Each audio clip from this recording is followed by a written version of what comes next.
ರಾಜ್ಯದಲ್ಲೇ 23 ಹಿಂದೂ ಕಾರ್ಯಕರ್ತರ ಹತ್ಯೆಯಾಗಿದೆ ಎಂದು ಬಿಜೆಪಿಗರು ಮೈಕ್ ಸಿಕ್ಕಲ್ಲಿ ಹೇಳ್ತಾ ಇದ್ದಾರೆ. ಕೇವಲ 10 ಹಿಂದೂ ಕಾರ್ಯಕರ್ತರನ್ನ ಕ್ರಿಮಿನಲ್ಸ್ ಕೊಂದಿರೋದು. ಇದಕ್ಕೆ ಬೇಕಾದ ಎಲ್ಲ ದಾಖಲೆಗಳು ಇದೆ ಅಂತ ಗೃಹ ಸಚಿವ ರಾಮಲಿಂಗ ರೆಡ್ಡಿ ಹೇಳಿದ್ದಾರೆ. ಈ ಕುರಿತು ಮಾಧ್ಯಮಗೋಷ್ಠಿಯಲ್ಲಿ ಮಾತನಾಡಿದ ಅವರು, 214 ಮಂದಿ ಹಿಂದೂ ಕಾರ್ಯಕರ್ತರು ಸತ್ತಿದ್ರು, ಅದು ಬೇರೆ ಬೇರೆ ಕಾರಣಕ್ಕೆ ಎಂದು ಸ್ಪಷ್ಟನೆಯನ್ನ ನೀಡಿದ್ರು. ಗೌರಿ ಲಂಕೇಶ್ ಹತ್ಯೆ ಪ್ರಕರಣ ತನಿಖೆ ಆಗ್ತಾ ಇದೆ. ಎಸ್ಐಟಿಯವರು ತನಿಖೆಯನ್ನ ನಡೆಸ್ತಾ ಇದ್ದಾರೆ. ನಾನು ಯಾವುದೇ ರೀತಿಯಲ್ಲಿ ಪ್ರತಿಕ್ರಿಯೆ ಮಾಡುವುದಿಲ್ಲ ಎಂದು ಅವರು ಹೇಳಿದ್ರು. ಇವರು ರಾಜನಾಥ್ ಸಿಂಗ್ ಅವರು ಕೂಡ ಕಂಪ್ಲೇಂಟ್ ಕೊಡ್ತಾರೆ.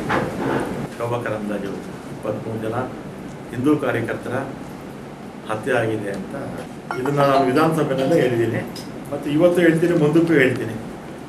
ಈ Hindu activist killed by Muslims or Muslim activist ಕೇವಲ 10 ಜನ ಮಾತ್ರ ಹಿಂದೂ ಸಂಘ ಪರಿವಾರದವ್ರನ್ನ ಮುಸ್ಲಿಮ್ಸು ಅಥವಾ ಆಕ್ಟಿವಿಸ್ಟ್ ಅಂತ ಗೊತ್ತಾಗ PFI SDP ಬಂದಿರ್ತಕ್ಕಂಥದ್ದು. ಅಷ್ಟು 10 ಜನಕ್ಕೆ ಅವ್ರು 23 ಜನ ಇತ್ತು. ನಾನು 24 ಹಾಕ್ಕೊಂಡಿದ್ದೀನಿ ಇವ್ರು ಹೇಳ್ತಾರೆ. ಯಾಕಂದರೆ ಸಂತೋಷ ಸೇರಿಸಿ, ಯಾಕಂದರೆ ಅವ್ರು 23 ಕೊಟ್ಟಾಗ ಸಂತೋಷ ಇರಲಿಲ್ಲ, ಅದನ್ನು ಸೇರಿಸಿ 10 ಜನ ಮಾತ್ರ ಇದ್ದಾರೆ. ಇದೊಂದು ನಿಮ್ಮ ಕಾಪಿ. 4 ಜನ ತಿಳ್ಕೊಳ್ಳೋಣ, 23 ಅಂತ ಹೇಳ್ತಾರೆ, ಅದನ್ನು ಸೇರಿಸಿ 24. 24ರಲ್ಲಿ ಅಶೋಕ್ ಪೂಜಾರಿನೂ ಸತ್ತೋದ ಅಂತ ಕೊಟ್ಟಿರ್ತಾರೆ.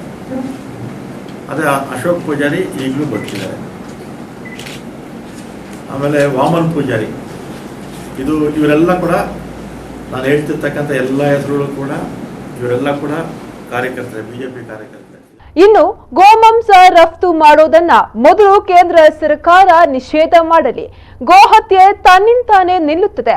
ಉತ್ತರ ಪ್ರದೇಶದಲ್ಲಿ ಅತಿ ಹೆಚ್ಚು ಗೋಮಾಂಸ ರಫ್ತಾಗುತ್ತಿದೆ ಎಂದು ಹೇಳಿದ್ರು. ರಾಜ್ಯದಲ್ಲಿ ಕಾನೂನು ವ್ಯವಸ್ಥೆ ಸರಿಯಾಗಿದೆ. ರಾಜಕೀಯಕ್ಕೋಸ್ಕರ ಬಿಜೆಪಿ ಸುಳ್ಳು ಪ್ರಚಾರವನ್ನ ಮಾಡುತ್ತಿದ್ದಾರೆ. ಇನ್ನು ರಾಜ್ಯದಲ್ಲಿ ಕಾನೂನು ಸುವ್ಯವಸ್ಥೆ ಸರಿಯಾಗಿಲ್ಲ ಎಂದು ಪಾದಯಾತ್ರೆ ಮಾಡ್ತಾ ಇದ್ದಾರೆ.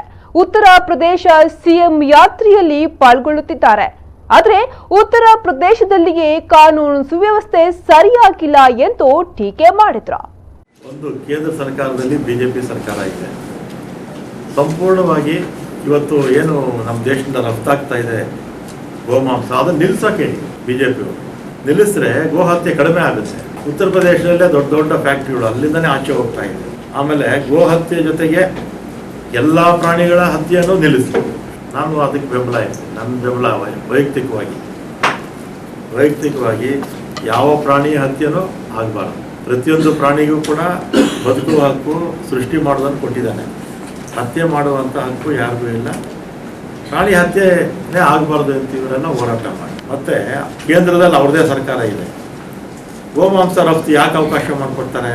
ಗೋಮಾಂಸ ರಫ್ತು ನಿಷೇಧ ಮಾಡಿ, ಅಟ್ಲೀಸ್ಟ್ ಗೋ ಹತ್ಯೆ ಕಡಿಮೆ ಆಗುತ್ತೆ.